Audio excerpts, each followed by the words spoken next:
Bonjour à toutes et à tous, bienvenue sur AirPod, le podcast du comité réanimation de l'ASFAR. Dans le cadre de notre série de témoignages de patients et proches ayant vécu une hospitalisation en réanimation, nous avons l'honneur d'accueillir aujourd'hui Madame Corinne Garcia qui a accepté de nous raconter son expérience de proche d'une patiente de réanimation. En l'occurrence, il s'agissait de sa fille, âgée de 17 ans, qui avait été hospitalisée en réanimation pour purpura fulminans avec défaillance multiviscérale, et ce qui avait été à l'origine d'un premier séjour en réanimation de 10 jours. Donc merci beaucoup Madame Garcia de votre présence ce jour ici et du témoignage que vous allez nous délivrer.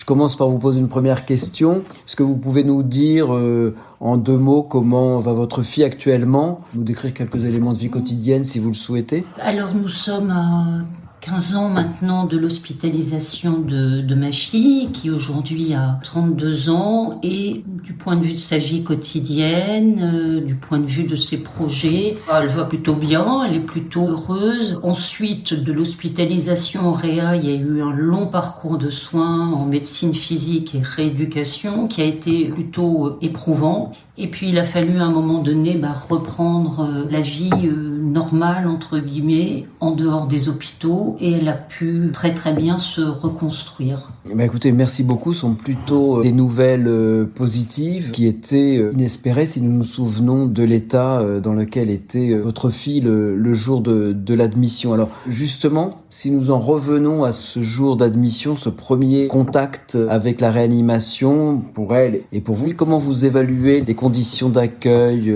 Oui, je me souviens très précisément de tout ce qui s'est passé. J'ai été informée par l'hôpital. Nous avions déposé ma fille la veille au soir. Elle souffrait de maux de tête, de fièvre. Elle avait été accueillie aux urgences à l'hôpital. À la suite des examens qui ont été pratiqués, les médecins ont jugé que nous pouvions rentrer chez nous et qu'elle allait bien. Donc nous étions rentrés chez nous.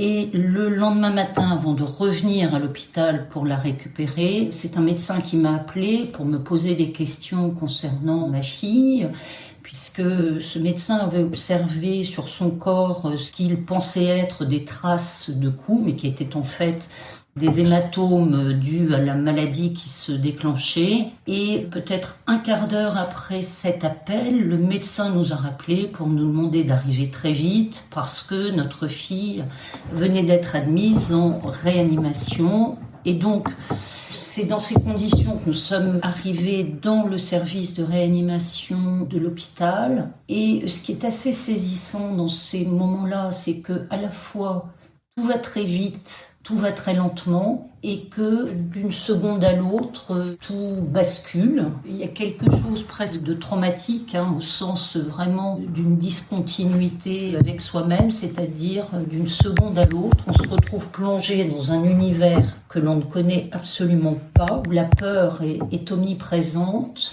Et donc le souvenir que j'en garde, c'est à la fois quelque chose de très fort, de très inattendu, de très déstabilisant, de très effrayant, en même temps que nous avons eu la chance d'être accompagnés par une équipe d'une grande humanité, où nous avons toujours été écoutés, où on a senti que l'équipe veillait aussi sur nous, ce qui nous a permis de supporter l'hospitalisation et maintenant, à 15 ans d'écart, de garder effectivement des traces de ce moment, oui, traumatique, mais atténué finalement par le sentiment d'avoir été, nous en tant que famille, accompagnés et pas laissés seuls face à la maladie. Quand vous parlez d'accompagnement, précisément, est-ce qu'il y a des éléments qui vous paraissent importants à signaler concernant l'autorisation des visites sans limite? Alors, ma fille était entre la vie et la mort pendant de nombreux jours, et cela chaque minute Et la grande inquiétude qui était la mienne était que l'équipe nous demande de respecter les horaires de visite qui étaient affichés, d'ailleurs dans le service, qui était, je crois, l'après-midi seulement. Et j'avais très peur de ne pas pouvoir être auprès d'elle. Le chef de service nous a dit que nous pouvions aller et venir comme nous le souhaitions et que si nous le souhaitions aussi, nous pouvions être accompagnés par d'autres proches. Parmi les attentions qui ont été très, entre guillemets, réconfortantes, mais le fait que la première nuit, alors que nous venions d'apprendre la gravité de la maladie, c'est-à-dire qu'Adélaïde avait été contaminée par un méningocoque, elle avait déclenché une méningite, un purpurin fulminant. Et bon, les médecins ne nous ont pas caché que c'était extrêmement grave, que tout pouvait basculer d'une minute à l'autre. J'avais très peur également que pour la première nuit, on nous demande de rentrer chez nous et de rester loin de ma fille. Et la première nuit, le chef de service nous a proposé de rester sur place. Du personnel infirmier nous a fourni des draps, des petites couvertures. Et nous avons essayé de rester auprès de notre fille, mais bon, dans un service de réanimation, et puis vu ce qui se passait pour notre fille, il y a un bruit des machines qui est presque insupportable. Nous ne pouvions pas dormir, donc nous avons pu dormir dans la salle d'attente. Et le lendemain matin, le chef de service nous a proposé de boire avec lui un café et un thé dans la salle de repos des soignants. Il nous a permis de parler d'un petit peu d'autre chose que la maladie. Et c'était des moments extrêmement soutenants, surtout de savoir qu'on traversait finalement une épreuve ensemble. Alors pas à la même place, évidemment. Il y a un médecin qui met en place une thérapeutique, une famille qui est là et qui prend de plein fouet l'annonce de la maladie et le risque de mort de son enfant. Mais le fait de sentir que ce médecin, les soignants autour, soutenaient aussi la famille et que c'était finalement un peu main dans la main que nous allions affronter l'épreuve, c'était, j'ai pas d'autres mots, inestimable. Merci beaucoup là pour ce témoignage et pour continuer sur ce que vous souhaitez là nous transmettre. Est-ce que ça peut être important pour vous de ressentir de l'émotion ou des formes d'émotion chez les soignants? Est-ce que ça peut altérer la confiance que vous avez en eux si vous sentez trop d'émotion ou pas? Est-ce que vous voulez réagir là-dessus? Par principe, je ne me méfie pas trop des affects et je trouve plus saine une personne qui a des affects qu'une personne qui n'en aurait aucun. Les soignants, le médecin en charge de notre fille, personne n'a caché ses émotions. En même temps que je sentais tout le monde très mobilisé, très présent auprès de ma fille. Et donc, à aucun moment, je n'ai pensé que les affects pouvaient submerger les médecins, les soignants. Bien au contraire, je pense, j'en suis certaine aussi avec le recul, surtout que ma fille a eu un parcours de soins très long par la suite et que nous avons eu affaire à des médecins par la suite très technicistes, très froids, très opératoires, très robotiques. Je pense que arriver dans un service de réanimation, comprendre que son enfant peut mourir, voir l'état physique très dégradé de son enfant qui est plongé dans le coma, ne rien comprendre à ce qui se passe et se retrouver par-dessus le marché face à des médecins très opératoires, très froids, purement technicistes, je pense que ça aurait été insurmontable. Le fait de savoir que ces soignants éprouvaient des affects, n'étaient pas gouvernés par leurs affects parce qu'ils faisaient ce qu'il fallait, c'est-à-dire qu'il y avait de la compassion pour nous, donc de l'écoute, a été extrêmement soutenant. Je comprends et donc la question que je voulais vous poser, ça concernerait finalement des explications très techniques qui auraient pu vous être fournies lors de l'admission, qui sont souvent recommandées, par exemple de transmettre une brochure qui va expliquer les suppléances qui sont mises en œuvre. Alors, je ne sais pas si vous aviez reçu ce type de brochure ou pas, mais en vous écoutant, j'ai l'impression que d'avoir un échange direct, un échange durant lequel les affects ne sont pas masqués, si je vous comprends bien, ça pourrait être plus important que la simple délivrance d'une brochure écrite vous transmettant de l'information concernant un monde totalement nouveau pour vous. On ne nous a pas remis de brochure. Je pense, là, avec le recul, que moi, personnellement, ça ne m'aurait pas apporté grand-chose parce qu'on est déjà assez seul face à la maladie, face à tout ce qui se passe. S'il n'y a personne, s'il n'y a pas un être de langage qui vient aussi, en nous communiquant une information, communiquer aussi quelque chose au niveau émotionnel, très subtil et émotionnellement évidemment, qu'on n'a pas envie de voir un médecin qui s'effondre, qui bafouille, qui est submergé par l'émotion, mais un médecin qui fait son travail d'information, mais également humain, parce que le soin, c'est quand même un humanisme. Donc le fait que ce soit, oui, les informations communiquées par les médecins, par la parole, qui nous laisse aussi la parole, c'est-à-dire, est-ce que vous m'avez bien compris, est-ce que vous voulez que je vous précise un point, qui puisse aussi nous écouter parce qu'on a mal compris quelque chose et qu'on veut le questionner, et là obtenir une réponse. Enfin moi, ça me semble indispensable, parce que remettre une brochure, on va la lire seul, il n'y a pas d'échange, on est seul face à un papier, ça pourrait être la même chose avec un écran.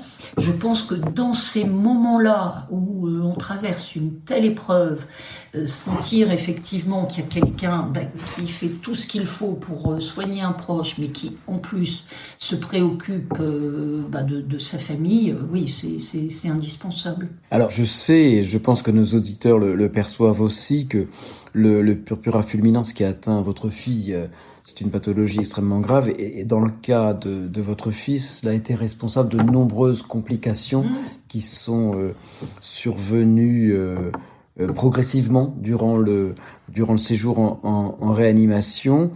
Et cela a dû générer chez vous ce que nous, les soignants, nous appelons souvent l'ascenseur émotionnel. Oui, alors je ne sais pas s'il y avait une espèce d'ascenseur émotionnel, parce que le souvenir que j'en ai, c'était tout de même une espèce de crescendo permanent. L'attente que ce soit moins pire, le sentiment que c'était le coma et il n'allait rien se passer. Et en fait, il se passe énormément de choses. Dans un coma, en tout cas, avec la maladie qui touchait ma fille. C'est-à-dire, une fois l'annonce de la maladie annoncée.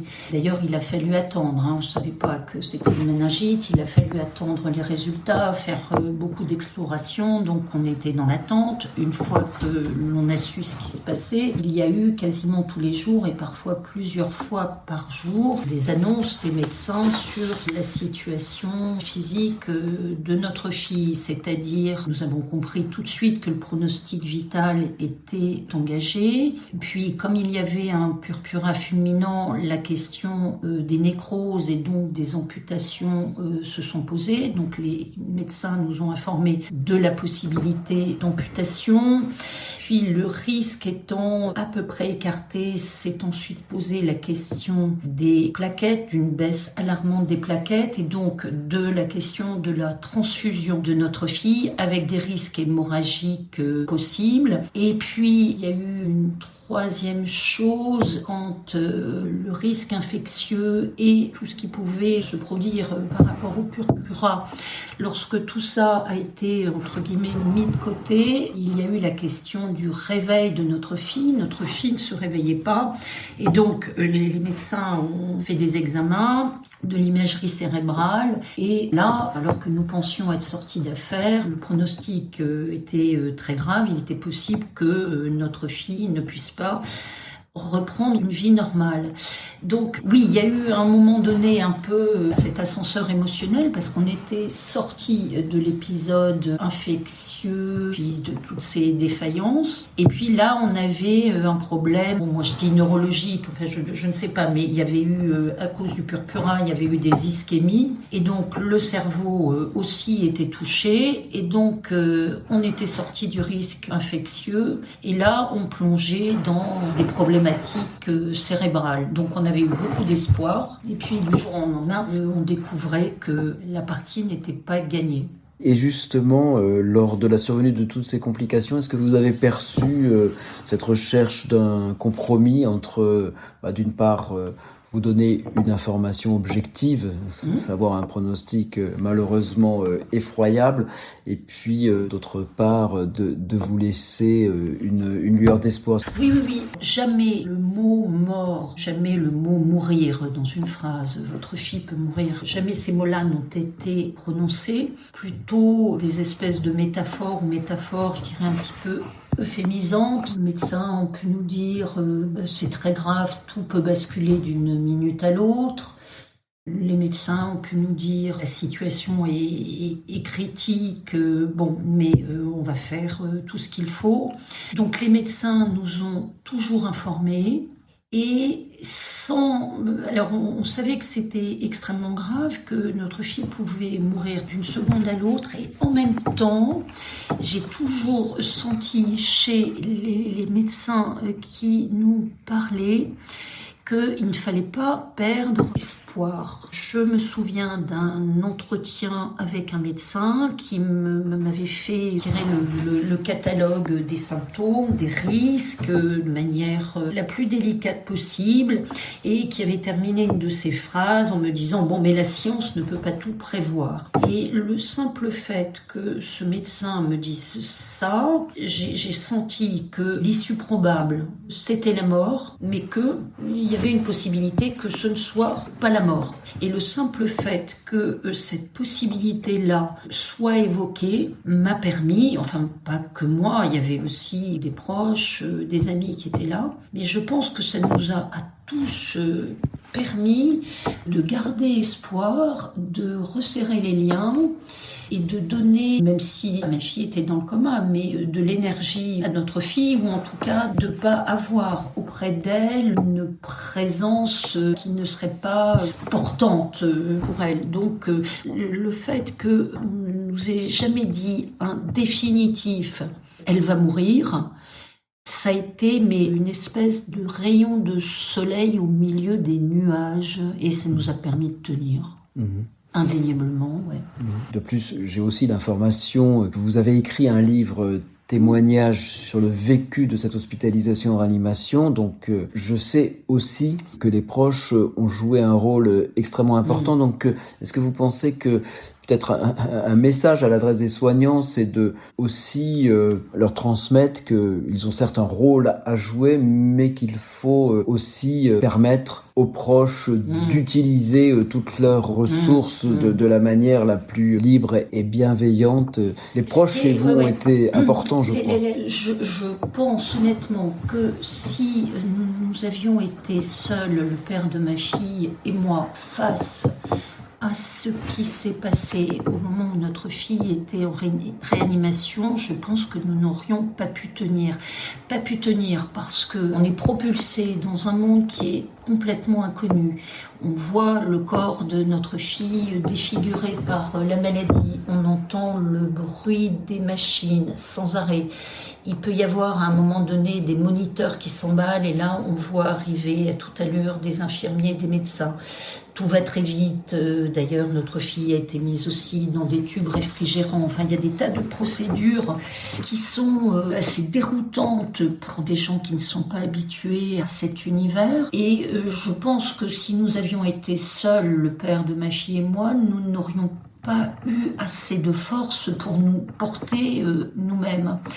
Et c'est ça qui est intéressant, c'est qu'il y a une sorte de combat qui est mené, parce qu'on ne peut pas lâcher son enfant. on doit tenir. Évidemment, on se dit de manière rationnelle, elle est dans le coma, donc elle ne peut pas percevoir, mais en même temps, on ne peut pas s'empêcher de penser que même si elle est dans le coma, elle entend quelque chose, et donc on se reprocherait de ne pas avoir été dans une présence soutenante dans ces moments-là. Mais il faut, en tant que proche, quand on est plongé dans cet univers-là, où on n'y comprend plus rien, parce que nous sommes des profanes, nous ne sommes pas médecins, quand on est plongé dans un univers pareil où il faut tenir, on peut pas être seul, et puis on sent à un moment donné, moi ça m'est arrivé, qu'on n'a plus de force pour combattre parce que c'est épuisant psychiquement, moralement, physiquement. On a un rapport au temps qui quasiment n'existe plus, un rapport aux autres qui est complètement discordant par moments, un rapport à soi étrange aussi à d'autres. Et le fait que les médecins dans le service nous aient permis que des proches, des amis viennent, nous a justement permis, lorsqu'on ne se sentait plus de force pour soutenir le combat, d'avoir à côté un ou une, il y en a toujours un ou une, qui reprend espoir, qui donne de l'énergie, qui trouve les mots pour dire il faut continuer à se battre, il faut continuer à tenir, c'est ta fille qui a besoin des forces, tu dois résister. Et donc pendant toute l'hospitalisation de ma fille, il y a toujours eu des moments où il y en avait qui baissaient les bras, ça m'est arrivé, c'est arrivé également au père de ma fille, et des moments où pendant qu'on baissait les bras, d'autres étaient pleins d'énergie pour nous rebooster, nous relancer dans le combat. Et ça, c'était humainement aussi, c'était un moment assez incroyable où on sentait, oui, de l'humanité, mais également la force, la compassion, le soutien, et on en avait énormément besoin. Donc en vous écoutant, donc j'ai l'impression que le message que vous voulez délivrer aux soignants, c'est d'être moins rigide dans l'application des règles de visite d'un patient hospitalisé en réanimation. Nous avons parlé de l'élargissement des visites, la possibilité pour vous d'être auprès de votre fille toute la première nuit, mais aussi d'étendre les visites, de ne pas se limiter à un cadre trop strict, et de permettre aussi des visites à des amis qui peuvent être très, très aidants. Alors là, nous arrivons à la fin de l'interview, Madame Garcia, et donc pour conclure, est-ce que, en quelques mots, avec le recul, est-ce que vous avez des actions particulières à recommander aux équipes soignantes de réanimation? Ce que nous avions compris, c'est que évidemment, il ne fallait pas déranger les équipes dans leur travail. Même si nous étions nombreux au chevet de notre fille, nous avions toujours veillé à ne pas gêner les médecins, les infirmiers quand ils faisaient des soins, quand ils examinaient notre fille. Mais oui, le fait de laisser les proches être présents à leur convenance en fonction de leurs possibilités, le plus possible auprès de la personne malade, à mon sens, oui, ça a quand même des effets par la suite, parce que moi, j'observe que, effectivement, pour moi, ce n'est que mon cas, mais savoir que j'ai eu cette liberté-là, la liberté de parler avec les soignants, de les sentir disponibles, de les sentir aussi très cadrants, c'est-à-dire qu'à chaque fois qu'il fallait sortir de la chambre, quelqu'un venait nous prévenir, nous sortions dans la seconde, ensuite il venait nous rechercher. Et le souvenir aussi que j'en garde, c'est que finalement, je crois que je l'ai dit un petit peu tout à l'heure, mais eux faisaient leur travail, nous on était là, et je pense que nous étions main dans la main sur des registres très différents avec les soignants, eux faisant leur métier, nous à côté de notre fille. Et le fait que nous ayons eu cette liberté, je pense que pour nous, il y a eu quelque chose qui, avec le recul, nous a permis de ne pas ressentir de culpabilité ni de colère à l'égard des soignants, parce que quand on se fait mettre dehors d'une chambre, qu'on a envie de voir son enfant, on peut ensuite être en colère contre des soignants. Donc là, pas du tout. Et je me dis que pour les soignants aussi, le fait de sentir une famille mobilisée, qui les écoute, qui est aussi à côté d'eux, qui joue sa partie, je pense que ça peut être aussi très soutenant pour des soignants. Parfait. Voilà. Écoutez, merci beaucoup Corinne Garcia, merci beaucoup pour ce témoignage très éclairant. Nous arrivons à la fin de cet AirPod et encore une fois, merci beaucoup.